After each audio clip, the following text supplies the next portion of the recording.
এর আগে আমরা সাইনের মান মুখস্থ ছাড়া কিভাবে বের করা যায় সেটা দেখিয়েছিলাম। আজকে কজের মান দেখাবো। 1 নাম্বার কাজ হবে আমরা 4 থেকে সংখ্যাগুলো নিম্নমানের দিকে নিম্ন ক্রমানুসারে লিখব 4 3 2 1 0। 2 নাম্বার কাজ প্রত্যেকটাকে আমরা 4 দিয়ে ভাগ করব। 3 নাম্বার কাজ এই ভাগফলকে বর্গমূল নিব।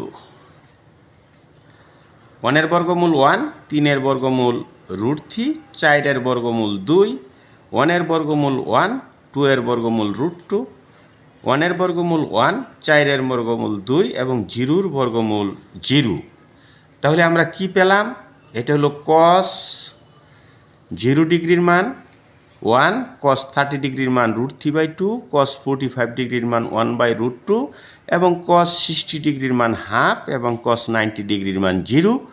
যদি এগুলো উল্টে দেই তাহলে sec 0 ডিগ্রির মান 1, sec 30 ডিগ্রির মান 2/√3, sec 45 ডিগ্রির মান √2 এবং sec 60 ডিগ্রির মান 2 এবং sec 90 ডিগ্রির মান 0।